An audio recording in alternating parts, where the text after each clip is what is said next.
आप सभी को जय मसीह की।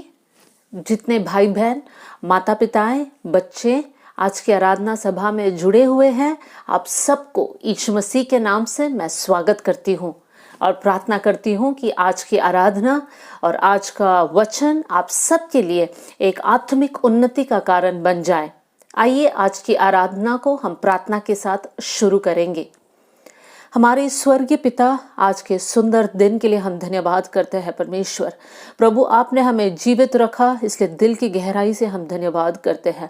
प्रभु, आप ऐसे मौका हमारे जीवन में दे रहे हैं जहाँ पर हम चख कर ये बोल सकते हैं कि यहोवा कितना अच्छा है, यहोवा कितना भला है, परमेश्वर कितना विश्वास योग्य है। ये सारी अनुभव आप हमारे जीवन में दे रहे हैं, इसलिए दिल की गहराई से हम आपको धन्यवाद करते हैं। प्रभु जी, आज का दिन आपके हाथ में देते हैं। प्रभु, मिलकर आपकी स्तुति, आपकी आराधना करना चाहते हैं, मिलकर आपके वचन से हम सीखना चाहते हैं। परमेश्वर पिता, आप हमारी बुद्धि को खोलिए। प्रभु जी, आपकी पवित्र आत्मा हमारे साथ रहने पाए। पवित्र आत्मा शुरू से लेके अंत तक सारी बातों का नियंत्रण आप ही लेना कर हम प्रार्थना करते हैं। परमेश्वर पिता, जितने भाई बहन इसमें जुड़े हैं, जितने भी बच्चे, जितने भी माताएं पिता इसमें जुड़े हैं, प्रभु जी, उन सब के लिए आज की आराधना सभा एक आशीष का कारण बन जाए कर हम प्रार्थना करते हैं। प्रभु जी, इंटरनेट की कनेक्टिविटी और आदि सारी बातें आपके हाथ में हम देते हैं। प्रभु जी, कोई भी डिस्टर्बेंस ना होने पाए कर हम प्रार्थना करते हैं। प्रभु जी, सारा आदर और महिमा आप ही को मिले। प्रभु, आपने हमारी प्रार्थना सुन लिया, इसलिए धन्यवाद। यीशु नासरी के नाम से हम मांगते हैं, आमीन। हम आराधना के कुछ गीतों को गाने से पहले हमारे बाइबल्स को हम खोलेंगे और एक भजन को हम मिलकर पढ़ेंगे। आइए आप लोग अपने बाइबल्स को खोलिए। साम 84 भजन 84 को हम मिलकर पढ़ेंगे। साम 84 आप लोग मेरे साथ पढ़िएगा। हे सेनाओं के यहोवा, तेरा निवास क्या ही प्रिय है। मेरा प्राण यहोवा के आंगनों की अभिलाषा करते करते मूर्छित हो चला। मेरा तन मन दोनों जीवते परमेश्वर को पुकार रहे हैं। हे सेनाओं के यहोवा, हे मेरे राजा और मेरे परमेश्वर, तेरे वेदियों में गौरैया ने अपना बसेरा और शूपा बेनी ने घोंसला बना लिया है, जिसमें वो अपने बच्चे रखे। क्या ही धन्य है वे जो तेरे भवन में रहते हैं, वे तेरी स्तुति निरंतर करते हैं। क्या ही धन्य है वो मनुष्य जो तुझ पर शक्ति पाता है और वे जिनको सियोन की सड़क की सुधि रहती है। वे रोने की तराई में जाते हुए उसको सोतों का स्थान बनाते हैं। फिर बरसात की अगली वृष्टि उसमें आशीष ही आशीष उपजाती है। वे बल पर बल पाते जाते हैं। उनमें से हर एक जन सियोन में परमेश्वर को अपना मुंह दिखाएगा। हे सेनाओं के परमेश्वर यहोवा, मेरी प्रार्थना सुन। हे याकूब के परमेश्वर, कान लगा। हे परमेश्वर, हे हमारी ढाल, दृष्टि कर और अपने अभिषिक्त का मुख देख, क्योंकि तेरे आंगनों में का एक दिन और कहीं के 1000 दिन से उत्तम है। दुष्टों के ढेरों में वास करने से अपने परमेश्वर के भवन की ढेवड़ी पर खड़ा रहना ही मुझे अधिक भावता है, क्योंकि यहोवा परमेश्वर सूर्य और ढाल है। यहोवा अनुग्रह करेगा और महिमा देगा, और जो लोग खरी चाल चलते हैं उनसे वो कोई अच्छी वस्तु रख ना छोड़ेगा। हे सेनाओं की यहोवा, क्या ही धन्य है वो मनुष्य जो तुझ पर भरोसा रखता है। आइए अपने हाथों को उठाकर आज के आयत के लिए हम लोग धन्यवाद देंगे। धन्यवाद परमेश्वर पिता, प्रभु आपकी महिमा हो इस वचन के लिए। धन्यवाद परमेश्वर पिता, हालेलुया। यहाँ पर एक आयत इस प्रकार लिखा है, लास्ट आयत, हे सेनाओं के यहोवा, क्या ही धन्य है वो मनुष्य जो तुझ पर भरोसा रखता है। मेरे प्रिय भाई बहनों, वचन कहता है अगर हमारा भरोसा परमेश्वर पर है तब हम धन्य लोग हैं। तब आज हम परमेश्वर से कहेंगे, प्रभु जी, हमारा भरोसा सिर्फ आप पर है। और ऐसे कहने वाले लोगों के बारे में वचन कहता है कि वो लोग धन्य है। तो हम सब धन्य लोग हैं जो परमेश्वर पर भरोसा रखते हैं। तो क्यों ना हम मिलकर कुछ गीतों को हम गाएंगे और परमेश्वर की महिमा और स्तुति आराधना करेंगे। आप सभी को प्रभु यीशु मसीह के नाम में जय मसीह की। परमेश्वर का धन्यवाद हो आज के इस दिन के लिए। क्या मिलकर आज के दिन हम परमेश्वर की आराधना करें। जो गीत हम गाने जा रहे हैं वो इस प्रकार है, मुझे बचाने वाला, मेरे बोझ को उठाने वाला। मिलकर परमेश्वर की आराधना करें।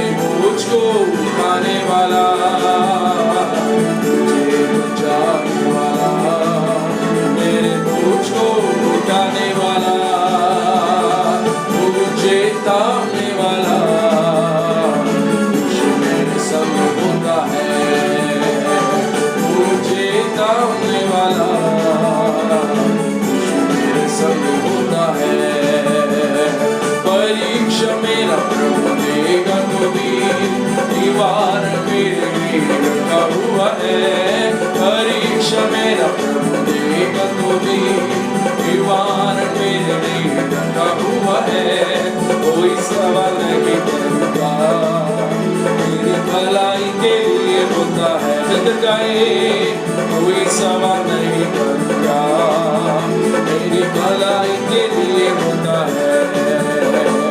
अपने गुण में गिरूंगा तो भी वहाँ मैं अकेला नहीं, अपने गुण में गिरूंगा तो भी वहाँ मैं अकेला नहीं, गिरता तो अग्नि में नहीं, यीशु के हाथों में हूँ, गिरता तो अग्नि में नहीं, यीशु के हाथों में हूँ। परीक्षा मेरा प्रभु, परीक्षा मेरा प्रभु देगा तो भी, दीवार मेरे लिए रंगा हुआ है।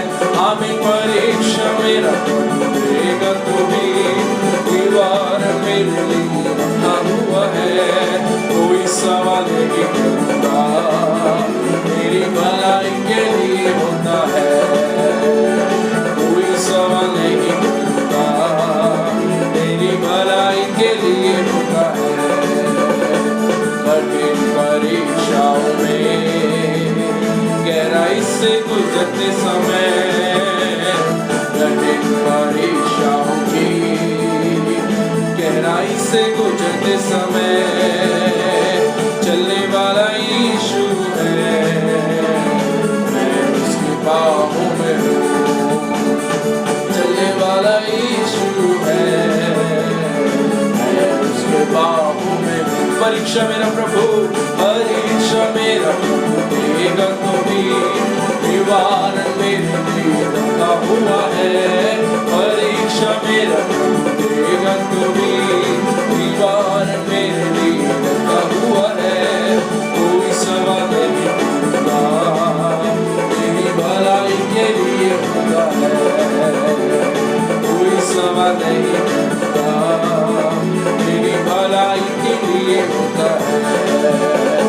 प्रभु मेरे पक्ष में है, अच्छे से जानता हूँ मैं, प्रभु मेरे पक्ष में है, अच्छे से जानता हूँ मैं। प्रभु मेरे साथ है तो विरोध में कौन रहेगा, प्रभु मेरे साथ है तो विरोध में कौन रहेगा। परीक्षा परीक्षा मेरा प्रभु देगा तो भी, दीवार मेरे लिए रखा हुआ है। आमीन। परीक्षा मेरा प्रभु देगा तो भी, दीवार मेरे लिए रखा हुआ है। कोई सवाल नहीं करूँगा, मेरी भलाई के लिए होता है। मिलकर गाए, कोई सवाल नहीं करूँगा, मेरी भलाई के लिए होता है। मुझे बचाने वाला, मेरे बोझ को उठाने वाला, मुझे बचाने वाला, मेरे बोझ को उठाने वाला, मुझे थामने वाला, मेरे संग होता है। मुझे थामने वाला मेरे संग होता है। परीक्षा मेरा प्रभु देगा तो भी, दीवार मेरे लिए रखा हुआ है। परीक्षा मेरा प्रभु देगा तो भी, दीवार मेरे लिए रखा हुआ है। कोई सवाल नहीं करूँगा, मेरी भलाई के लिए होता है। आमीन। कोई सवाल नहीं करूँगा, मेरी भलाई के लिए होता है। कोई सवाल नहीं करूँगा, मेरी भलाई के लिए होता है। कोई सवाल नहीं करूँगा, मेरी भलाई के लिए होता है। हालेलुया। स्वर्गीय पिता, हम धन्यवाद करते हैं राजा। हालेलुया। इस समय प्रार्थना करते हैं प्रभु आगे की वचन की सेवकाई के लिए। जिस प्रकार गाया परमेश्वर पिता, कोई सवाल नहीं करूंगा प्रभु, हम कोई सवाल नहीं करते। हालेलुया। परीक्षा मेरा प्रभु देगा तो भी प्रभु निवारण आप ही के पास है परमेश्वर पिता। यीशु के नाम से मांगते हैं, आमीन आमीन। आप सभी को एक और बार जय मसीह की। आइए कुछ समय निकालकर हम वचन पर ध्यान करेंगे और आज का वचन के मनन के लिए हमारे पास 3 पद हैं जो मैं आपके सामने रखना चाहती हूँ। मत्ती के सुसमाचार, मरकुस का सुसमाचार और लूका के सुसमाचार से 3 आयतों को हम लोग मिलकर पढ़ेंगे। सबसे पहले मत्ती का सुसमाचार उसका 19वां अध्याय और 13वीं आयत को हम लोग मिलकर पढ़ेंगे। मत्ती का सुसमाचार 19वां अध्याय और 13वीं आयत मैं आपके सामने पढ़ना चाहती हूँ। तब लोग बालकों को उसके पास लाए कि वह उन पर हाथ रखे और प्रार्थना करे, पर चेलों ने उन्हें डांटा। यीशु ने कहा, बालकों को मेरे पास आने दो और उन्हें मना ना करो, क्योंकि स्वर्ग का राज्य ऐसो ही का है। और वो उन पर हाथ रखकर वहां से चला गया। इसी पद को हम लोग मरकुस के सुसमाचार उसका 10वां अध्याय में हम पढ़ सकते हैं। मरकुस का सुसमाचार उसका 10वां अध्याय और 13वीं आयत। 10 का 13 हम लोग निकालेंगे। मरकुस 10 का 13, 14 और 15 यहाँ पर हम इस प्रकार पढ़ सकते हैं। फिर लोग बालकों को उसके पास लाने लगे कि वे उन पर हाथ रखे, और चेलों ने उनको डांटा। यीशु ने यह देख क्रोधित होकर उनसे कहा, बालकों को मेरे पास आने दो और उन्हें मना ना करो, क्योंकि परमेश्वर का राज्य ऐसो ही का है। मैं तुमसे सच कहता हूं कि जो कोई परमेश्वर के राज्य को बालक के समान ग्रहण ना करे, वे उसमें कभी प्रवेश ना करने पाए। यहाँ पर इस प्रकार लिखा है, 15वीं आयत को उसको फोकस करना चाहती हूँ। मैं तुमसे सच कहता हूँ कि जो कोई परमेश्वर के राज्य को बालक के समान ग्रहण ना करे, वह उसमें कभी प्रवेश करने ना पाएगा। और 16वीं आयत, और उसने उन्हें गोद में लिया और उन पर हाथ रखकर उन्हें आशीष दी। अब लूका के सुसमाचार उसका 18वीं अध्याय और उसकी 15वीं आयत। लूका 18 का 15 और 16 और 17 आपके सामने पढ़ना चाहती हूँ। फिर लोग अपने बच्चों को भी उसके पास लाने लगे कि वह उन पर हाथ रखे, परंतु चेलों ने उन्हें देखकर डांटा। यीशु ने बच्चों को पास बुलाकर कहा, बालकों को मेरे पास आने दो और उन्हें मना ना करो, क्योंकि परमेश्वर का राज्य ऐसो ही का है। मैं तुमसे सच कहता हूं कि जो कोई परमेश्वर के राज्य को बालक के समान ग्रहण ना करेगा, वह उसमें कभी प्रवेश करने ना पाएगा। 17वीं आयत को मैं एक और बार फोकस करना चाहती हूँ, जहां पर यीशु मसीह कहता है, जो कोई परमेश्वर के राज्य को बालक के समान ग्रहण ना करेगा। किसके समान हमें ग्रहण करना है?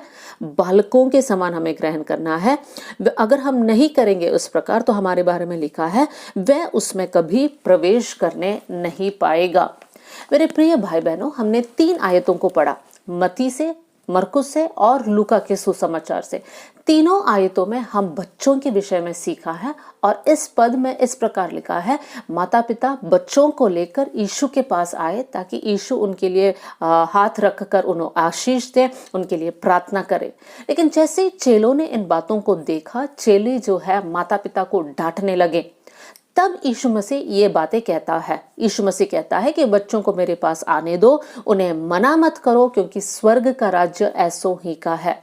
और इस आयत कहने के बाद फिर यीशु मसीह कहता है कि अगर कोई स्वर्ग राज्य में प्रवेश करना चाहते हैं, तो उनको बच्चों समान बनना है, बच्चों समान स्वर्ग के राज्य को ग्रहण करना है। तो इन आयतों पर हम लोग ध्यान करेंगे। यीशु मसीह के चेलों ने बच्चों को जब यीशु मसीह के पास लेकर आए, तब उनके माता पिता को क्यों डांटा? उस समय के उस संदर्भ के हिसाब से लोग स्त्रियों को और छोटे बच्चों को ज्यादा वैल्यू नहीं देते थे, समाज में उनका स्थान ज्यादा नहीं होता था। और इसलिए जब बच्चों को यीशु के पास लेकर आए, तब चेलों को इस प्रकार का सोच आता होगा कि ये समाज में इतना इम्पोर्टेंट लोग नहीं है, यीशु मसीह जब स्वर्ग के राज्य के बारे में बात कर रहे हैं तो बच्चे वहां पर क्या करेंगे, बच्चों का वहां पर क्या स्थान है। इसलिए चेलों को लगा ये लोग यीशु का समय को वेस्ट कर रहे हैं, बर्बाद कर रहे हैं। इसलिए चेले जो है एक कदम उठाते हैं और माता पिताओं को डांटते हैं और कहता है अपने बच्चों को यीशु के पास लेकर मत आना, स्वामी व्यस्त है। यीशु मसीह कहता है कि बच्चों को मेरे पास आने दो, उन्हें मना मत करो, क्योंकि स्वर्ग का राज्य ऐसे ही बच्चों का है। देखिए प्रियो, यीशु मसीह समाज में दबे हुए बहनों को और बच्चों को यहाँ पर उठाता है। यीशु मसीह बच्चों को भी एक स्थान देता है। इतना ही नहीं, यीशु मसीह कहता है जब तक कोई बच्चों समान स्वर्ग के राज्य को एक्सेप्ट ना करे वो स्वर्ग के राज्य में प्रवेश नहीं कर पाएगा। तो आज का संदेश में थोड़ी देर हम ये मनन करने जा रहे हैं, बच्चों जैसे स्वर्ग के राज्य में प्रवेश करने का क्या मतलब है। उस आयत में एक और बार मैं आपको आपके सामने पढ़ना चाहती हूँ, जहाँ पर इस प्रकार लिखा है, जो कोई परमेश्वर के राज्य को बालक के समान ग्रहण ना करे। बालक के समान, तब यहाँ पर जो टर्म यूज किया हुआ है, इस प्रकार के उम्र के बच्चे हैं कि नवजात शिशु से लेकर 2 साल के बच्चों के बारे में यीशु मसीह यहाँ पर बात कर रहे हैं। क्योंकि यीशु मसीह उन्हें गोद में उन्हें रखता है, उन्हें आशीष देता है, उन पर हाथ रखता है। तो इस उम्र के बच्चों के समान जब तक हम ना बने तब तक हम स्वर्ग के राज्य को हम एक्सेप्ट नहीं कर सकते, हम उसके वारिस नहीं बन सकते हैं। तो प्रियो, आज हम लोग देखेंगे इन बच्चों के जीवन में क्या गुण है, क्या आदत है इन बच्चों का, ताकि हमारे जीवन में भी हम उसे अपनाएं और स्वर्ग के राज्य के वारिस हम बन जाएं। कुछ कुछ बातों को हम लोग ध्यान देंगे। सबसे पहली बात जो आपके सामने मैं रखना चाहती हूँ बच्चों के विषय में, वो ये है, जब इस उम्र के बच्चों को हम देखते हैं तब ये बच्चे निस्सहाय है। हर बात के लिए उनका भरोसा, उनका आश्रय सिर्फ उनका माता पिताएं हैं। देखिए, अगर बच्चे भूखे हैं तब वो बच्चे जो है किचन में जाकर कुछ उठाकर खा नहीं सकते हैं, खाना बना नहीं सकते हैं। बस वो उनका एक ही तरीका है कि वो रोने लग जाते हैं, उनके माता पिता समझ जाते हैं और उनको भोजन देते हैं। अगर वो प्यासे हैं तो सेम प्रक्रिया। अगर उनको किसी भी चीज़ की ज़रूरत है, अगर उनके शरीर में दर्द है या किसी भी प्रकार का तकलीफ है, तो ये बच्चे क्या करेंगे, उनके पास एक ही मेथड है और वो है रोना। और उनकी मम्मी या उनके पापा उस बात को समझकर उनके लिए जो कुछ ज़रूरी है वो सब कुछ उनके लिए कर देता है। देखिए प्रियो, हम और हमारे परमेश्वर के बीच का रिश्ता भी इसी प्रकार होना चाहिए। हमारा पूरा आसरा परमेश्वर होना चाहिए। हम लोग निस्सहाय लोग हैं, हमें मदद कहीं और से नहीं है। भजन संगीता 121 में इस प्रकार लिखा है, मैं अपनी आंखें पर्वतों की ओर लगाऊंगा, मेरी सहायता कहाँ से आएगी। मेरी सहायता आकाश और पृथ्वी को बनाने वाला परमेश्वर से आएगा। देखिए प्रियो, यहाँ पर भजन लिखने वाला कहता है कि मैं अपनी आंखें पर्वतों की ओर उठाता हूँ। पर्वत परमेश्वर नहीं है, लेकिन पर्वतों को बनाने वाला परमेश्वर की ओर अपनी नजर को उठाता हूँ। हमारे जीवन में भी ये एक अच्छी बात होने पाए कि हर परिस्थिति में, हर प्रकार के प्रॉब्लम्स में आप मनुष्य की ओर आश्रित मत कीजिए, लेकिन आपका आश्रय सिर्फ और सिर्फ परमेश्वर होना चाहिए। हम बच्चों समान बनने पाए। एक आयत को आपके सामने रखना चाहती हूँ और वो है नीति वचन, उसका 3 अध्याय और 5 और 6वीं आयत। वहां पर इस प्रकार लिखा है, मैं आपके लिए पढ़ना चाहती हूँ। तो अपनी समझ का सहारा ना लेना, वरन संपूर्ण मन से यहोवा पर भरोसा रखना। अपनी समझ का सहारा नहीं लेना, लेकिन परमेश्वर पर भरोसा रखना। उसी को स्मरण करके सब काम करना, तब वो तेरे लिए सीधा मार्ग निकालेगा। परमेश्वर कब हमारे लिए सारा मार्ग सीधा कर देगा? जब संपूर्ण मन से हम परमेश्वर पर भरोसा करते हैं। इसलिए मेरे प्रिय भाई बहनों, हमारी बुद्धि पर आश्रय करने से ज्यादा हम परमेश्वर पर आश्रित रहें, परमेश्वर के वचन पर हम लोग आश्रित रहें। भजन संहिता 46 के 1 में इस प्रकार लिखा है, परमेश्वर हमारा शरण स्थान और बल है, संकट में अति सहज से मिलने वाला सहायक है। मतलब हमारे संकट में सबसे पास जो खड़ा है हमारी मदद करने के लिए, वो हमारा परमेश्वर है। हो सकता है आपको ऐसा लगता होगा कि हमारी प्रार्थना करने से परमेश्वर सुनता नहीं है, इसलिए कोई इंसान की मदद मांगे। परमेश्वर इंसानों को भी रेडी रखता है हमारी मदद करने के लिए। लेकिन बात यह है, जब भी आप कोई प्रॉब्लम में है, सबसे पहला शब्द जो आपके मुंह से निकलना चाहिए वो है परमेश्वर का नाम। बहुत से वक्त हम देख सकते हैं रोड में चलते चलते अगर आपका पैर किसी पत्थर पर लगता है तो सबसे पहले आप किसका नाम लेते हो? क्या आप अपने मम्मी को याद करते हो, या किसी और को याद करते हो, या परमेश्वर को याद करते हैं?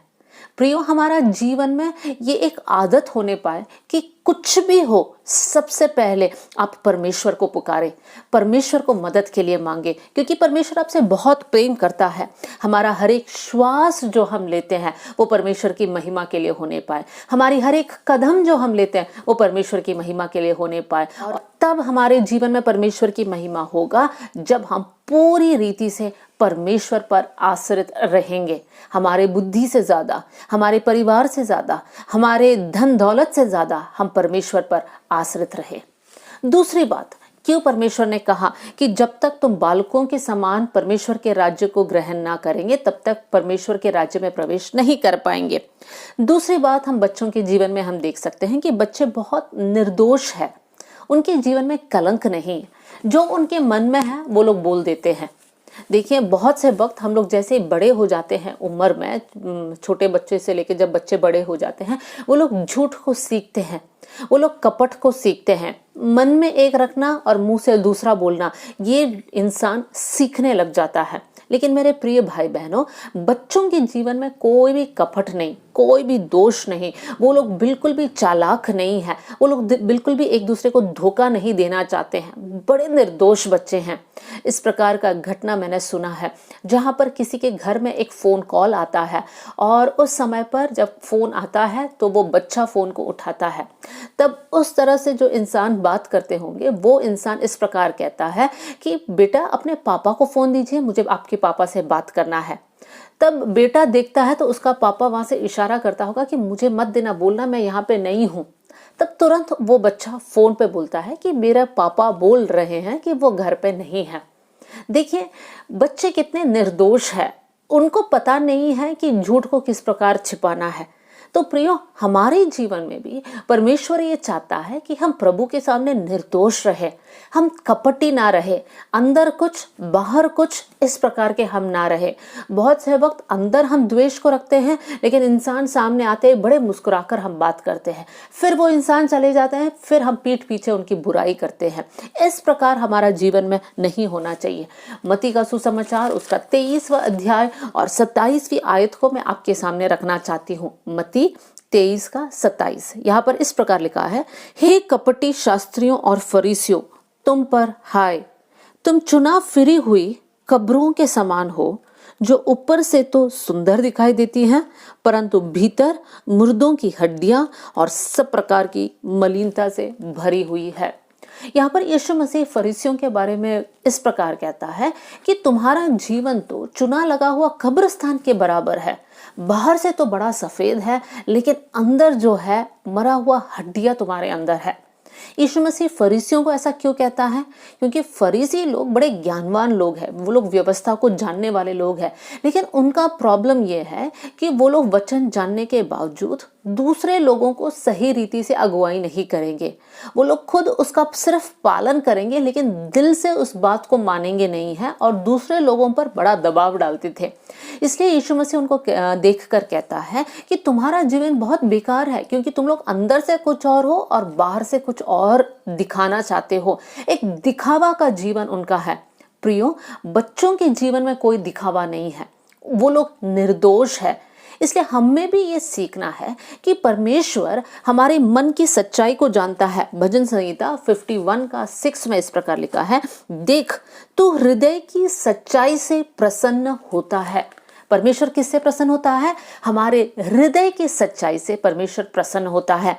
हमारे हृदय में अगर कपट हो तो परमेश्वर हमारी प्रार्थना नहीं सुनेगा। परमेश्वर चाहता है कि हम परमेश्वर के सामने निष्कपट रहें। एक और आयत को आपके सामने मैं रखना चाहती हूँ, भजन 101 और उसकी दूसरी आयत। यहाँ पर दाऊद कहता है, मैं अपने घर में मन की खराई से चलूंगा। मैं अपने घर में मन की खराई से चलूंगा। सिर्फ बाहर नहीं है हमारी खराई जो अंदर है, होना चाहिए, लेकिन हमारे घर के 4 दीवारों में भी हम रहते हैं, हमारे मन में खराई होना चाहिए। हमारे जीवन में, हमारे पैसों के विषय में, हमारे रिश्तों में खराई को परमेश्वर पसंद करता है। अगर हमारे घर में लड़ाई झगड़े हो और बाहर हम दिखाते हैं कि हमारा घर में सब कुछ अच्छा है, तब परमेश्वर इस बात को जानता है और परमेश्वर कहता है कि तुम्हारे जीवन में खराई नहीं है। बहुत से वक्त इस प्रकार दिखाई देता है कि घर के अंदर लड़ाई, लेकिन वो लोग सोशल मीडिया पे इस प्रकार के फोटोज डालते हैं जहां पर वो लोग इस प्रकार दिखाना चाहते हैं कि हम लोग बहुत खुश हैं, हम एंजॉय कर रहे हैं। संसार आज इस प्रकार का एक दिखावे में पहुंच गए हैं। मेरे प्रिय भाई बहनों, हम इस चक्कर में ना फंसे। परमेश्वर हमारा दिल को जानता है, इसलिए जो हम अंदर है वही हम बाहर भी दिखाएं। एक भजन को आपके सामने मैं रखना चाहती हूँ। भजन संहिता 73 का पहली आयत में इस प्रकार लिखा है, भजन संहिता 73, सचमुच इज़राइल के लिए अर्थात शुद्ध मन वालों के लिए परमेश्वर भला है। परमेश्वर किसके लिए भला है? जिनका मन शुद्ध है, अर्थात उन लोगों के लिए, उन इज़राइलियों के लिए, उन चुने हुए लोगों के लिए जिनका मन शुद्ध है। अगर आज मैं और आप प्रभु यीशु को जानते हैं, लेकिन अगर आपका मन गवाही नहीं देता है और आपका मन इस प्रकार आपसे कहता है कि तेरा जीवन शुद्ध नहीं है, तो समय है कि आज परमेश्वर के सामने आप बैठे, परमेश्वर से कहे, प्रभु मुझे धो देना, मुझे शुद्ध कर देना। तो मन की खराई को चाहता है परमेश्वर। होने पाए मैं आपके सामने खराई के साथ जीवन जीऊं, क्योंकि परमेश्वर मैं आपसे छिप नहीं सकता, मैं आपको छोड़कर कुछ काम कर भी नहीं सकता परमेश्वर पिता, इसलिए मेरे जीवन को शुद्ध कर। मत्ती के सुसमाचार में उस पहाड़ी उपदेश में यीशु मसीह कहता है, धन्य है वो जो मन के शुद्ध है, क्योंकि वो परमेश्वर को देखेंगे। आपके जीवन में हर दिन के काम में आप परमेश्वर के काम को, परमेश्वर के हाथ को आपके जीवन में देखना चाहते हैं, एक क्राइटेरिया है, आप अपने मन को शुद्ध रखिए। परमेश्वर आपके साथ रहेगा और परमेश्वर को आप देख पाओगे। तो 2 बातें अब तक हमने सीखा। सबसे पहले हमने सीखा कि बच्चे हर बात के लिए अपने माता पिता पर आश्रित रहें, इसलिए हम भी हर बात के लिए परमेश्वर पर आश्रित रहें। दूसरी बात हमने देखा कि बच्चों के जीवन में कोई भी कपट नहीं है, वो लोग इनोसेंट है, निर्दोष है। उसी प्रकार हम भी परमेश्वर के सामने जब हम हैं, परमेश्वर के साथ हमारा एक रिश्ता है, परमेश्वर हमारा स्वर्गीय पिता है, हम परमेश्वर के बच्चे हैं, होने पाए मेरा जीवन और आपका जीवन परमेश्वर के सामने बिल्कुल निष्कपट रहे, कोई भी द्वेष, कोई भी कलंक हमारे जीवन में ना हो। तीसरी बात को हम देख सकते हैं कि बच्चों का पूरा भरोसा, पूरा विश्वास उनके माता पिता पर है। हम छोटे बच्चों को देखते हैं, कभी कभी उनके पेरेंट्स उन्हें एक हाइट पे रखते हैं और बच्चों से कहते हैं, बच्चों आप लोग कूदो, हम आपको पकड़ेंगे। तो बच्चे कुछ भी नहीं सोचते हैं, डायरेक्ट वो अपने पेरेंट्स के हाथ में कूद जाते हैं, क्योंकि उन्हें पता है कि हमारे पेरेंट्स हमें पकड़ लेंगे। जैसे मैं कूदूंगा, मेरा पापा या मेरा मम्मी मुझे पकड़ लेगी या पकड़ लेगा।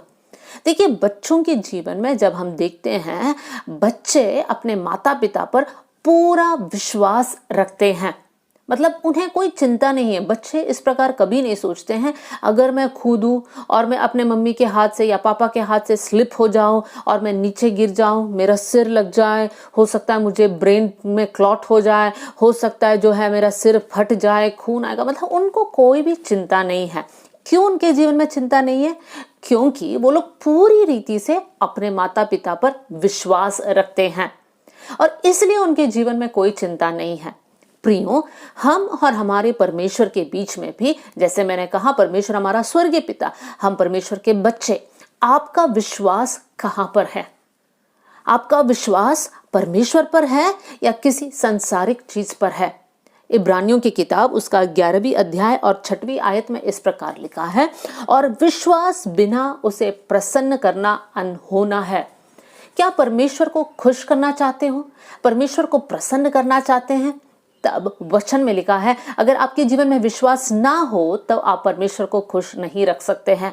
तो परमेश्वर को खुश रखने के लिए मेरे जीवन और आपके जीवन में विश्वास होना बहुत जरूरी है। विश्वास का क्या मतलब है? विश्वास मतलब उन बातों को हम देख नहीं सकते हैं लेकिन हमें पूरा भरोसा है कि परमेश्वर हमारे लिए करेगा। जिनका भरोसा परमेश्वर पर है वो सिय्योन पर्वत के समान है जो कभी टलता नहीं।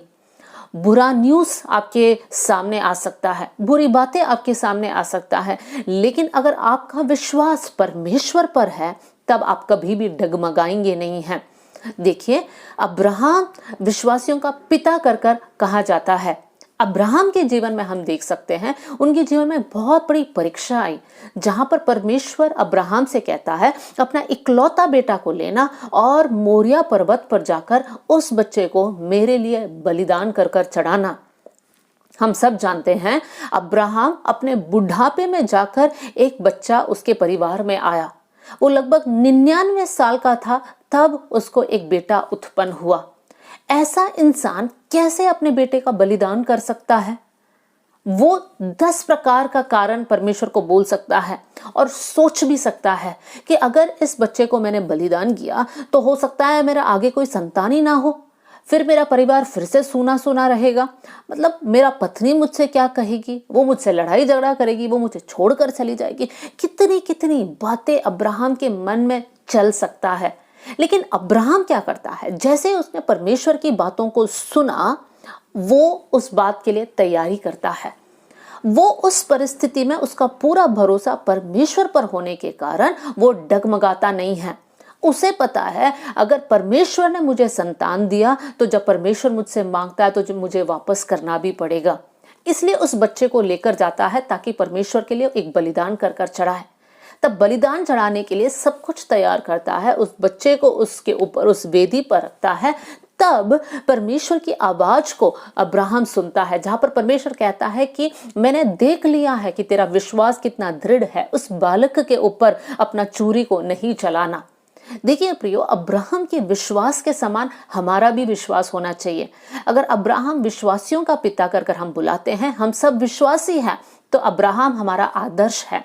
हमारे जीवन में भी अगर परमेश्वर हमें कुछ करने के लिए कहता है तब बिना सोचे, बिना 10 कारण या 10 एक्सक्यूज बोले बिना हम एकदम फटाक से जो है कदम उठाएं। अगर परमेश्वर हमसे कुछ करने के लिए कहता है हम उसमें डिले ना करें, क्योंकि डिले करना भी अनाज्ञाकारिता होता है, डिसोबीडियंस होता है। लेकिन जिनका भरोसा परमेश्वर पर है, परमेश्वर की बात सुनते ही वो लोग तुरंत परमेश्वर के लिए कदम उठाने लग जाएंगे। इसलिए हम देख सकते हैं कि बच्चों के जीवन में कि बच्चे पूरी रीति से विश्वास परमेश्वर पर रखते हैं, उसी समान हमारा भी पूरा विश्वास परमेश्वर पर होना चाहिए। देखिए प्रियो, क्योंकि बच्चों का पूरा विश्वास उनके पेरेंट्स पर है, तब उनके पेरेंट्स जब बच्चों को सिखाते हैं बच्चे जल्दी सीख जाते हैं। बच्चे जैसे बड़े बड़े होने लग जाता है, बच्चे जल्दी से सीखते नहीं है, क्योंकि वो लोग अपने बुद्धि का भी इस्तेमाल करने लग जाते हैं। वो लोग सोचते हैं ऐसा नहीं है वैसा होगा, वैसा नहीं है ऐसा होगा, शायद से मेरे माता पिता को नहीं पता। इस प्रकार का सोच उनके अंदर आता है। लेकिन छोटे बच्चों को कुछ भी बोलो, वो लोग तुरंत उसको सीखने लग जाते हैं। इसलिए हमारी जिम्मेदारी भी ये है कि हमारे बच्चों को बचपन से लेकर हम परमेश्वर के वचन को हम सिखाएं, ताकि हमारे बच्चे परमेश्वर के वचन के अनुसार उनका जीवन को जिए।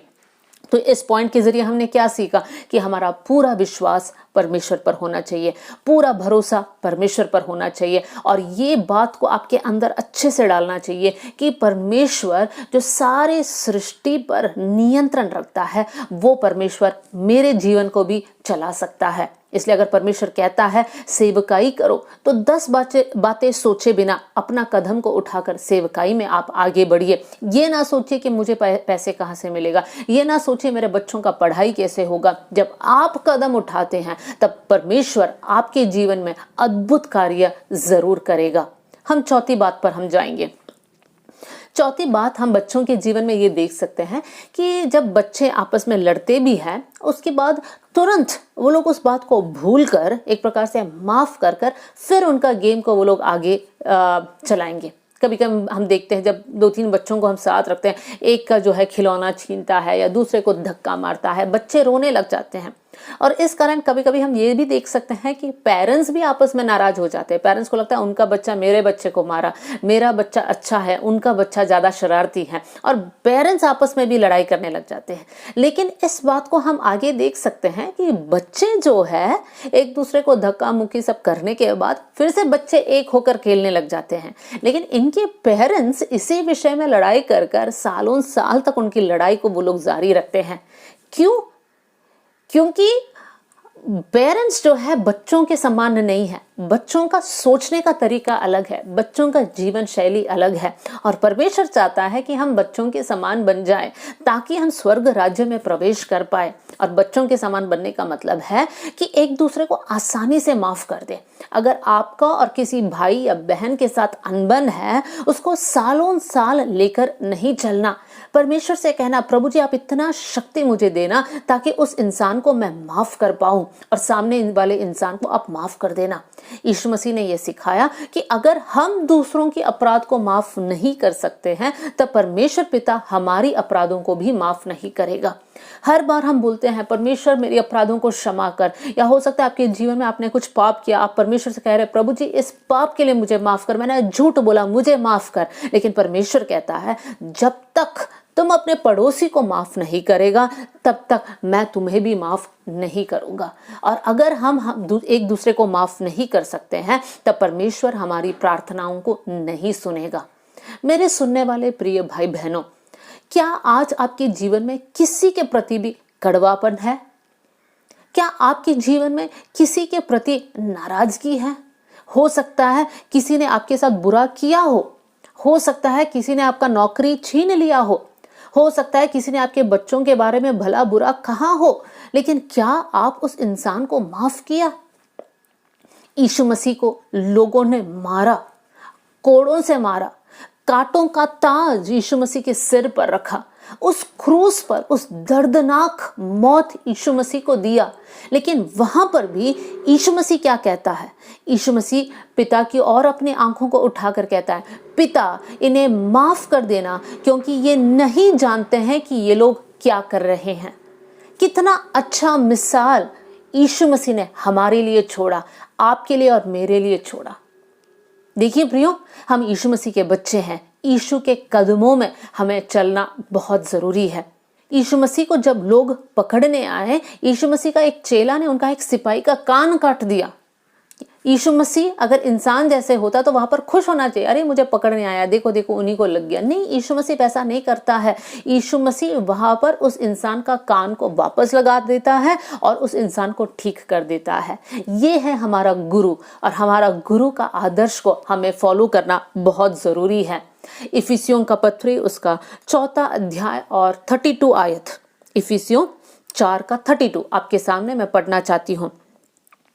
एक दूसरे पर कृपालु और करुणामय हो, और जैसे परमेश्वर ने मसीह में तुम्हारे अपराध क्षमा किया, वैसे ही तुम भी एक दूसरे के अपराध क्षमा करो। एक और बार उसको मैं बताना चाहती हूँ, जैसे परमेश्वर ने मसीह में तुम्हारे अपराध क्षमा किया, वैसे ही तुम भी एक दूसरे के अपराध को क्षमा करो। मेरे सुनने वाले मेरे प्रिय भाई बहनों, हो सकता है आपके साथ सबसे बुरी बात घटी होगी, लेकिन फिर भी परमेश्वर का वचन कहता है माफ कर दो। परमेश्वर का वचन में लिखा है, अगर कोई आपको एक गाल में मारे तो आप दूसरा गाल भी दिखा देना। ये परमेश्वर का सिद्धांत है। तो प्रियो, अगर कोई आपके साथ बुराई कर रहा है, कोई पड़ोसी आपके साथ बुराई कर रहा है, कोई आपका कलीग आपके साथ बुराई कर रहा है, आप बुराई के बदले बुराई नहीं दोगे, उनको माफ करोगे और बुराई के बदले उनको आशीष दोगे, उनको हेल्प करोगे, उनकी जरूरत में आप आगे रहेंगे। ये है जो यीशु मसीह ने हमें दिया हुआ सीख। अगली बात हम देख सकते हैं कि बच्चों के जीवन में बच्चे बड़े संतुष्ट रहते हैं, वो लोग कंटेंट रहते हैं। कभी भी आपने सुना है बच्चे पूछते हैं मेरा बैंक बैलेंस में कितना मेरे बैंक अकाउंट में कितना बैलेंस है, मुझे एक BMW लेना है, या मुझे इस प्रकार का घर बनाना है।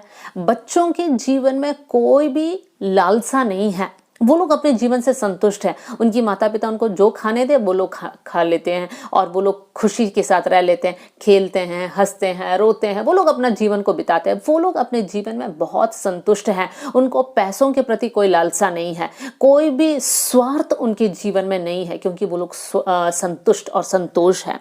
एक आयत आपके सामने मैं रखना चाहती हूँ, इब्रानियों की किताब उसका 13वीं अध्याय और 5वीं आयत, 13 का 5। यहाँ पर इस प्रकार लिखा है, तुम्हारा स्वभाव लोभ रहित हो, मतलब लोभ हमारे जीवन में बिल्कुल नहीं होना है, और जो तुम्हारे पास है उसी पर संतोष करो, क्योंकि उसने आप ही कहा है, मैं तुझे कभी ना छोड़ूंगा और कभी ना त्यागूंगा। यहाँ पर लिखा है जो तुम्हारे पास है उसमें आप संतुष्ट रहे। हो सकता है आज आपके पास खुद का मकान नहीं होगा, आप किराया के मकान में रह रहे होंगे, लेकिन अगर आप कुड़कुड़ा कर रह रहे कि कब प्रभु तू देगा, कब प्रभु तू देगा, तो वो सही जीवन नहीं है। जब आप अच्छे से जीवन जियोगे तो परमेश्वर सही समय पर आपके जीवन में जो कुछ चाहिए वो दे देगा। लेकिन एक लोभ, एक ग्रीडी नेचर हमारे अंदर बिल्कुल होना नहीं चाहिए।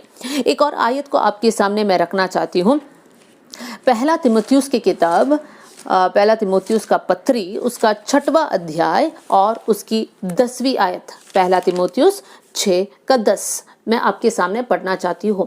क्योंकि रुपयों का लाभ सब प्रकार की बुराइयों की जड़ है, जिसे प्राप्त करने का प्रयत्न करते हुए बहुतों ने विश्वास से भटक कर अपने आप को नाना प्रकार के दुखों से छलनी बना लिया है। यहाँ पर लिखा है रुपये का लोभ सब प्रकार की बुराई का जड़ है।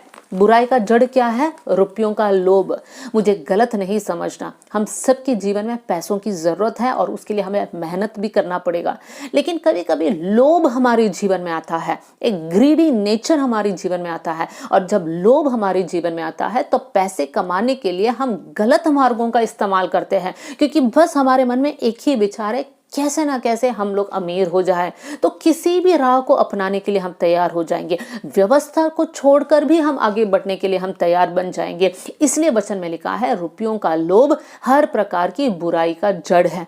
तो मेरे सुनने वाले प्रिय भाई बहनों, बच्चों समान अपने परिस्थिति में हम लोग संतुष्ट रहें, हम लोग संतोष करें और परमेश्वर पर विश्वास कर आप आगे बढ़िए। मैं बताना चाहती हूँ, अनुभव से बताना चाहती हूँ कि सही समय पर आपके जीवन में जो बातें जरूरत है परमेश्वर आपको प्रदान करेगा, लेकिन उनके पीछे मत भागिए, परमेश्वर के पीछे भागिए। परमेश्वर को खोजने के लिए आप यत्न करें, प्रार्थना करें, पवित्र जीवन जिए, आराधना करें, बाइबल पढ़े। ये सब करने से जब आप परमेश्वर को खुश करते जाते हैं तब परमेश्वर अपने बच्चों के लिए काम किए बिना रह नहीं पाते हैं। तो मेरे प्रिय भाई बहनों, ये अगला बात जो हम बच्चों के जीवन में सीख सकते हैं वो है वो लोग संतुष्ट है। संतुष्टि के साथ साथ हम देख सकते हैं बच्चे अपने जीवन में बड़े नम्र है, दीन है।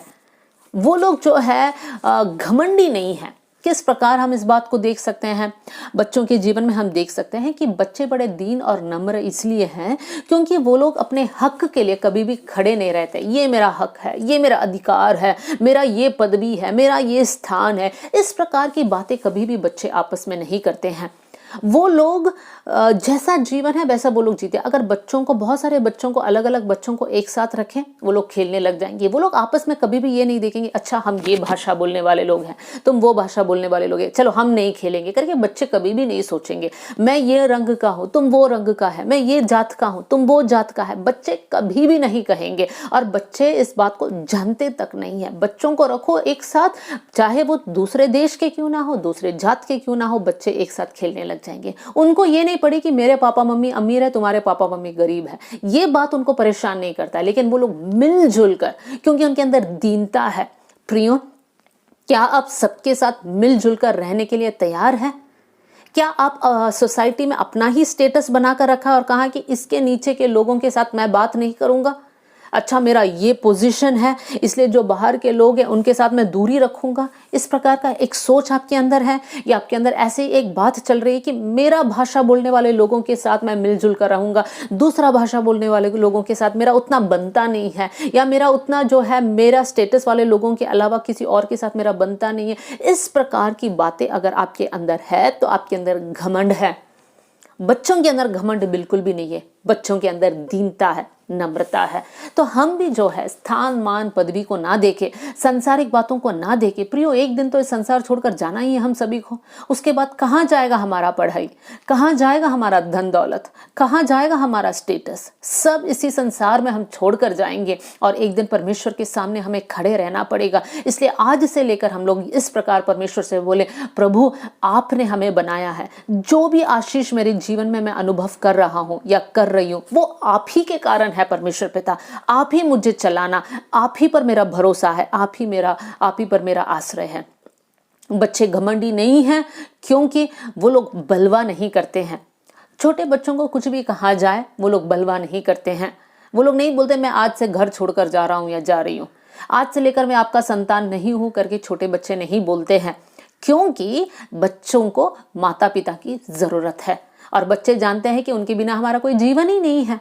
तो प्रियो, जब हम वचन पढ़ते हैं हम बलवा ना करें, हम ये ना कहें अरे ये तो पुराने समय में लिखा गया है, इन बातों को हम मान नहीं सकते हैं, आजकल के संसार में इन सारी बातों को कौन मानता है। इस प्रकार की बातें हमारे मुंह से कभी भी नहीं निकलना चाहिए। हमें परमेश्वर के वचन को वैसे की वैसे हमें मानना बहुत जरूरी है, बलवा बिल्कुल नहीं करना है। अगर आज आपके अगुए आपसे कह रहे हैं कि ब्रदर सिस्टर जवानों आपको उपवास लेकर प्रार्थना करना है, तो ये मत कहिए क्यों उपवास, ऐसी प्रार्थना परमेश्वर नहीं सुनेगा क्या। अगर आपके अगुआ आपसे कुछ कहता है तो आपको उसको पालन करना बहुत जरूरी है, क्योंकि अगर आप पालन नहीं करते हैं तो आप बलवा करते हैं। कौन से लोग बलवा करते हैं? जो घमंडी लोग हैं। इजराइलियों के बारे में इस प्रकार लिखा है, उन्होंने परमेश्वर के खिलाफ बलवा किया और वो लोग जंगल में ही ढेर हो गए। क्या आप चाहते हैं इस पृथ्वी में हम नष्ट किया जाए और हम लोग नरक में हमारा अंतिम दिन, हमारा अंतिम जो अनंत काल का जीवन है वो हम बिताएं, या स्वर्ग राज्य में हम जाएं?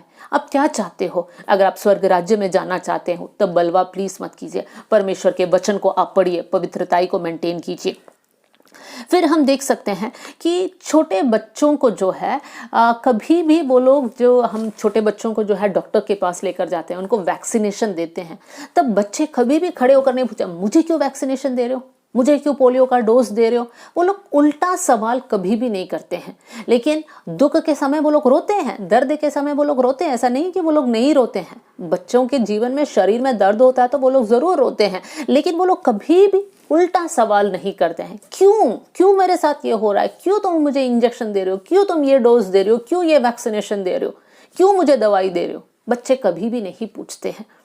उसी समान हम भी परमेश्वर से सवाल ना करें, हम दीन और नम्र रहे। हम परमेश्वर से कहे प्रभु हम मिट्टी है, आप कुम्हार है, जैसे आप हमें चलाना चाहते हैं वैसे चलाइए। लेकिन हम कभी भी ये सवाल नहीं करेंगे प्रभु क्यों मेरे जीवन में ये हो रहा है, क्यों मुझे दर्द हो रहा है, क्यों मुझे मानसिक तनाव में से मैं होकर जा रहा हूं या जा रही हूं। मैं सवाल नहीं करूंगा या मैं सवाल नहीं करूंगी। अय्यूब के जीवन में हम देख सकते हैं, अय्यूब ने सब कुछ खो दिया, धन संपत्ति खो दिया, घर खो दिया, उसके नौकर चले गए, उसके बच्चे चले गए, उसकी पत्नी भी जो है उसको साथ नहीं दे रही थी वो। तब भी अय्यूब क्या कहता है? अय्यूब कहता है खाली हाथ में आया और खाली हाथ में चला जाऊंगा, परमेश्वर की नाम की महिमा हो। तो प्रियो, मेरे जीवन में और आपके जीवन में आने वाली हर एक परिस्थिति के लिए कभी भी सवाल मत करें, लेकिन हर बात के लिए परमेश्वर को धन्यवाद दो। अगर कुछ बुरा हुआ तब भी धन्यवाद, कुछ अच्छा हुआ तब भी धन्यवाद, क्योंकि हमारा जीवन का कंट्रोल अब हमारे हाथ में नहीं है।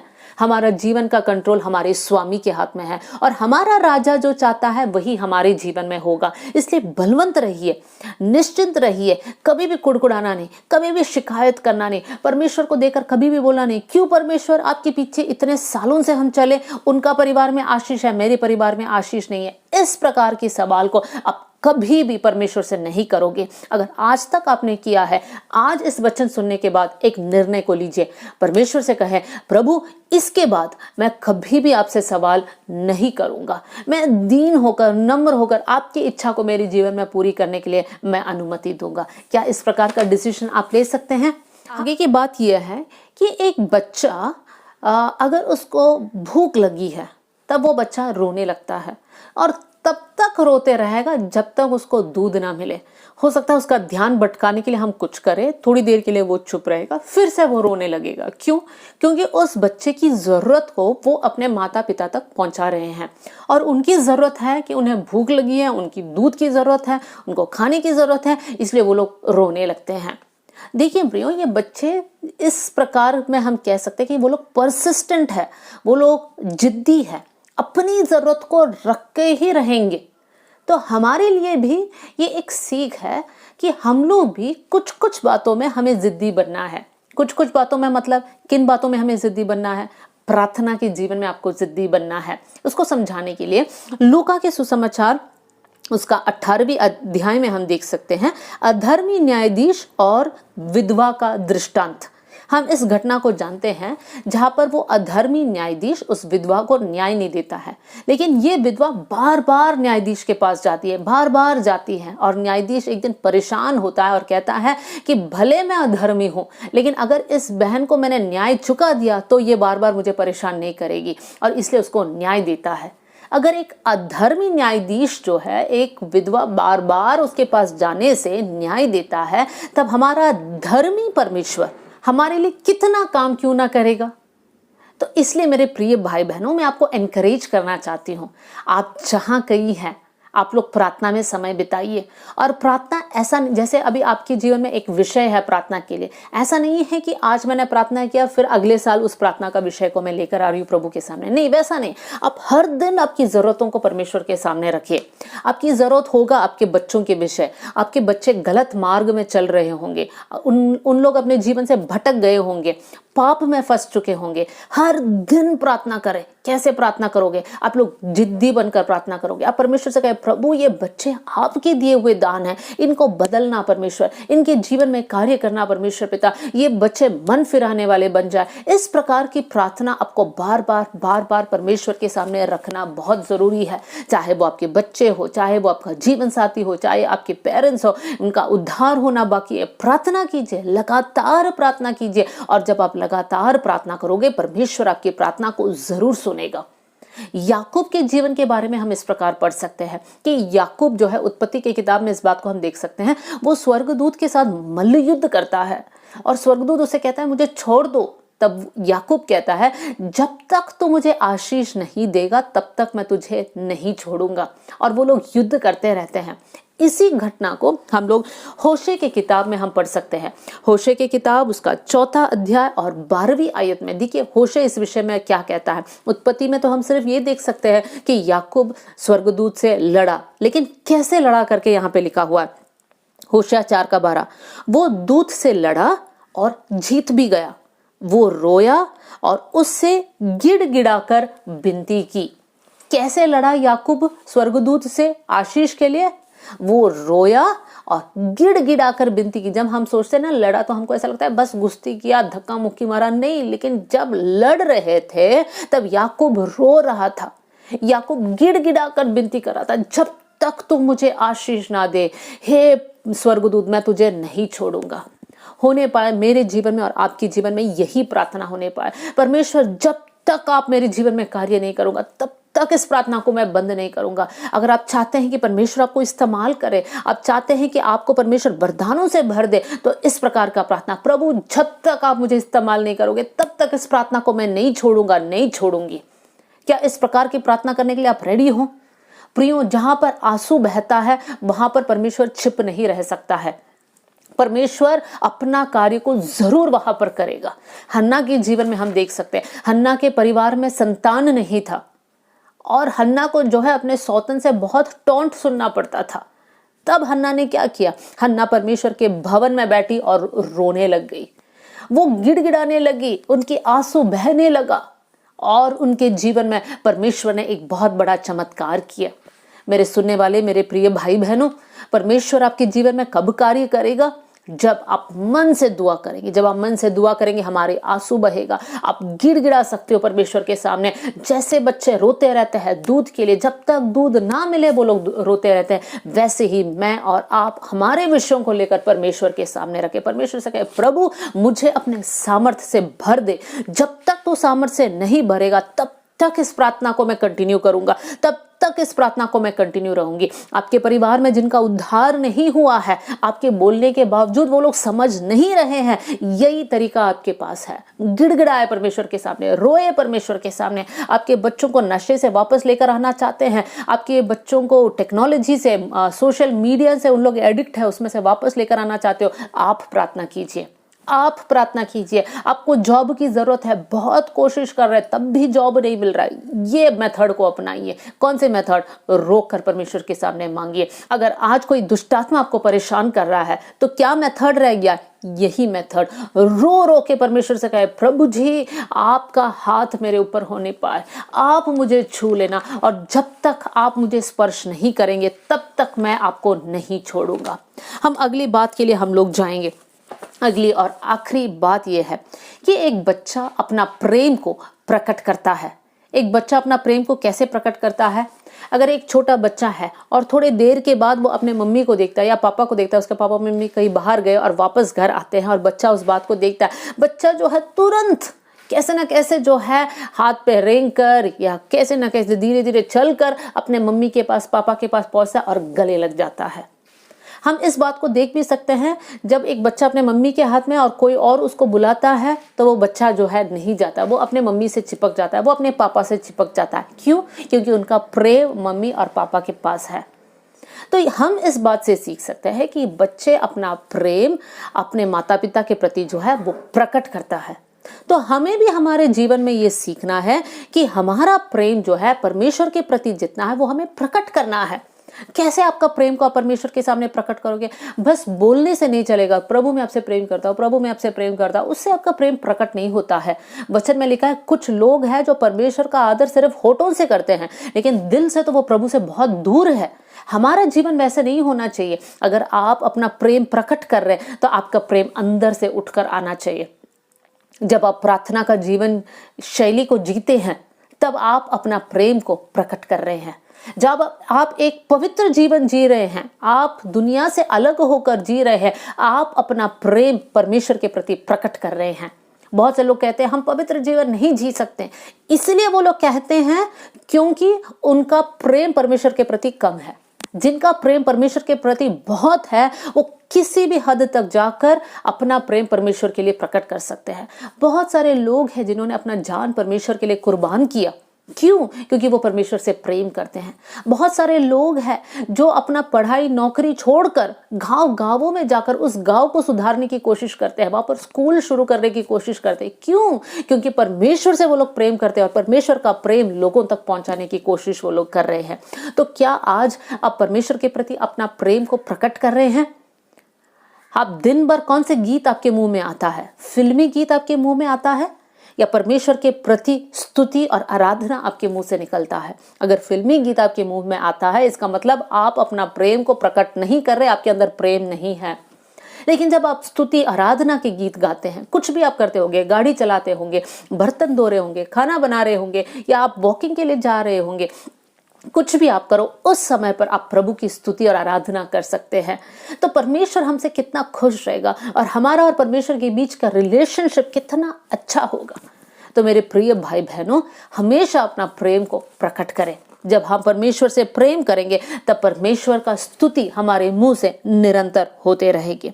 देखिए, जब आप परमेश्वर से प्रेम करते हैं तो आपको ये बात भी याद रखना, परमेश्वर से सबसे ज्यादा प्रेम करना, आपकी नौकरी से बढ़कर परमेश्वर को प्रेम करना, आपके जीवन साथी से बढ़कर परमेश्वर को प्रेम करना, आपके बच्चों से बढ़कर आप परमेश्वर से प्रेम करना, क्योंकि परमेश्वर is the lover of my soul, मेरी आत्मा का प्रेमी परमेश्वर है और इसलिए परमेश्वर के बिना मैं कुछ नहीं कर सकता। देखिए, अब तक हम लोगों ने कितनी बातों को सीखा है। मैं यहाँ पर समाप्त करना चाहती हूँ। हमारा वचन था कि बालकों को मेरे पास आने दो, उन्हें मना मत करो, क्योंकि स्वर्ग का राज्य ऐसा उनका है। और जब तक तुम बच्चों समान ना बनो, बच्चों समान परमेश्वर के राज्य को ग्रहण ना करो, तब तक स्वर्ग राज्य में प्रवेश नहीं कर सकते। तब हम उन बच्चों के जीवन के गुण को देखा और उन गुण को मैं एक और बार आपके सामने रखना चाहती हूँ। सबसे पहले हमने देखा बच्चे निस्सहाय है, उनका पूरा आसरा परमेश्वर पर है। दूसरी बात हमने देखा वो लोग निर्दोष है, कपट नहीं है, झूठ नहीं है उनके जीवन में। तीसरी बात हमने देखा कि उनका पूरा विश्वास उनके माता पिता पर है और कोई किसी पर वो लोग विश्वास नहीं करते हैं। चौथी बात हमने सीखा, वो लोग जल्दी से एक दूसरे को माफ करते हैं। वो लोग कड़वापन या बदला का भावना को अपने जीवन में नहीं रखते हैं। पांचवी बात हमने देखा, वो लोग अपने परिस्थिति में संतुष्ट है। और छठवीं बात हमने देखा, वो लोग नम्र है, हम्बल है, घमंड उनके जीवन में नहीं है। छठवीं बात हमने देखा, वो लोग जिद्दी है, जो बात हमें प्रार्थना में अपनाना है। आठवीं बात हमने देखा, वो लोग अपना प्रेम को प्रकट करते हैं, अपने माता पिता के प्रति अपना प्रेम को प्रकट करते हैं। होने पाए प्रिय भाई बहनों, हम भी हमारे जीवन में बच्चों समान आदतों को हम लेकर आएंगे। इस बात को बोलते बोलते मुझे एक और बात आपके सामने मैं रखना चाहती हूँ। जब हम बच्चों समान बनेंगे, उनकी बचपना की बात मैं नहीं कर रही हूँ, लेकिन बच्चों का आदत को हमारे अंदर हमें लाना बहुत ज़रूरी है। लेकिन ये भी नहीं कि हम बचपना में देखो बच्चे ऐसे करते हम भी ऐसे करें, नहीं, हमें परिपक्व होना है। एट द सेम टाइम वो बेसिक क्वालिटीज़ जो बच्चों के अंदर है उसको अपनाकर परमेश्वर के राज्य में प्रवेश हमें करना है। परमेश्वर इन वचनों के साथ आप सबको बहुत आशीष दे। आइए सुने हुए वचन के सामने हम लोग अपने आप को नम्र करें और प्रार्थना करें। आप परमेश्वर से इस समय कहे, प्रभु जी, जितने गुण हमने बच्चों के बारे में सीखा वो हमारे जीवन में हम लोग अपनाने वाले बन जाए। बच्चों समान प्रभु जी हम लोग आप पर आश्रय करने वाले बन जाए। मैं एक एक क्वालिटीज बोलती हूँ, आप लोग सब प्रार्थना करें इस समय पर और प्रभु से कहे, प्रभु जी आप ही पर हम लोग भरोसा करना चाहते हैं, आप ही पर हमारा आश्रय है। हालेलुया। मिलकर प्रभु से कहे, फिर प्रभु से कहे, प्रभु जी हमारे जीवन में कोई भी कपट ना हो, कोई भी कलंक ना हो। प्रभु जी हमारे जीवन में खराई, ईमानदारी, सच्चाई होने पाए। परमेश्वर से कहे, प्रभु हमारा पूरा विश्वास आप पर है। परमेश्वर पिता, आपको छोड़कर हमारा जीवन हम नहीं जीना चाहते हैं। प्रभु हम एक दूसरे को माफ करने वाले बन जाए। इस समय अगर प्रभु की आत्मा आपको याद दिला रहा है कि किसी भी इंसान के प्रति आपके जीवन में कड़वापन है, तो इस समय प्रभु से कहे, प्रभु उसे माफ करने के लिए शक्ति और बल देना। हालेलुया। प्रभु से कहे, हर संदर्भ में परमेश्वर हमारे जीवन से हम संतुष्ट रहे। हो सकता है हमारे पास कार नहीं होगा, सिर्फ बाइक होगा, लेकिन परमेश्वर से कहे, प्रभु हम संतुष्ट हैं। हो सकता है बाइक भी नहीं है, सिर्फ साइकिल है, तभी परमेश्वर से कहे हम संतुष्ट हैं। हो सकता है साइकिल भी नहीं होगा, आपको चलकर जाना पड़ता होगा, तब भी परमेश्वर से कहे हम संतुष्ट है। परमेश्वर पिता, हालेलुया। और प्रभु से कहे, प्रभु हम आपके सामने नम्र रहे, दीन रहे। नम्र लोगों को परमेश्वर उठाता है, घमंडियों का सामना परमेश्वर करता है। प्रभु से कहे, प्रभु हम नम्र होना चाहते हैं। हालेलुया। प्रभु जी प्रार्थना का एक स्वभाव देना, प्रार्थना में हम जिद्दी बन जाए। प्रभु प्रार्थना कैसे करें, प्रभु जी आप हमें सिखाना, प्रार्थना करने का एक स्वभाव हमारे अंदर देना। हालेलुया। और प्रभु से कहे, प्रभु हमारा जो प्रेम है आपके प्रति उसको हम प्रकट करने वाले बन जाए। हमारी प्रार्थना और आराधना और पवित्र जीवन से, प्रभु हमारा वचन पढ़ने की आदत से, प्रभु जी हम ये दिखा रहे हैं कि हम आपसे प्रेम करते हैं। परमेश्वर पिता, सभी लोग प्रार्थना करें। हालेलुया। प्रभु जी हम स्वर्ग राज्य से दूर न रहे। परमेश्वर पिता, हालेलुया, हालेलुया, हालेलुया। आपकी जो जरूरत है, जो प्रार्थना का बहुत सारे रिक्वेस्ट आए होंगे करके मैं विश्वास करती हूँ, उन सारी बातों के लिए हम लोग मिलकर प्रार्थना करेंगे। स्वर्गीय पिता, जितने भी रिक्वेस्ट है प्रभु जी सबको आपके हाथ में हम समर्पण करते हैं। राजाओं का राजा, प्रभुओं का प्रभु, इस ब्रह्मांड का सृष्टिकर्ता परमेश्वर, आपसे छिपी हुई कोई बात नहीं है। प्रभु आप अपने बच्चों की जरूरतों को जानते हैं। प्रभु जी जो मन में उदास है प्रभु उनको छू लीजिए। प्रभु आज का वचन उनको मत देने पाए। जो बीमार है प्रभु जी, हालेलुया, अलग अलग प्रकार की बीमारी से होकर जा रहे, प्रभु अपने हाथ को बढ़ाइए, उनको छूकर चंगाई दीजिए कर मैं प्रार्थना करती हूँ लॉर्ड। हालेलुया। आप यहोवा राफा है परमेश्वर पिता। जो जॉब की तलाश कर रहे हैं, जिनको संतान की जरूरत है, जिनकी शादी होनी है, परमेश्वर इन सारी बातों को आपके सामने हम रखते हैं और दुआ करते हैं प्रभु आपकी उपस्थिति हर एक परिवार में होने पाए। प्रभु इस समय पर जो आंसू बहा कर रो रहे हैं प्रभु जी, उनकी आंसुओं को आप कुप्पी में संभालने वाला परमेश्वर है। प्रभु जी आप अपने हाथ को बढ़ाइए, छूकर पूरी रीति से उनके जीवन को आप बदल दीजिए। परमेश्वर बड़ा चमत्कार उनके जीवन में होने पाए कर हम प्रार्थना करते हैं लॉर्ड। यीशु के नाम से हम प्रार्थना करते हैं लॉर्ड। हालेलुया। इनका जीवन आशीषित होने पाए। प्रभु आपने हमारी प्रार्थना सुन लिया, इसलिए धन्यवाद। आज से लेकर वचन के अनुसार चलने में आप मदद करेंगे, इसलिए धन्यवाद। आदर और महिमा आपको देते हुए यीशु के नाम से हम मांगते हैं, आमीन। आइए अंतिम आशीर्वाद के शब्द हम कहेंगे। अब हमारा पिता परमेश्वर का प्रेम, यीशु मसीह का अनुग्रह और पवित्र आत्मा की संगति और सहभागिता आज से लेकर यीशु मसीह का दूसरा आगमन तक हमेशा होती रहे, आमीन। बोलो प्रभु यीशु मसीह की जय, यीशु मसीह की जय, यीशु मसीह की जय। हालेलुया। प्रभु आप सबको बहुत आशीष दे। जय मसीह की।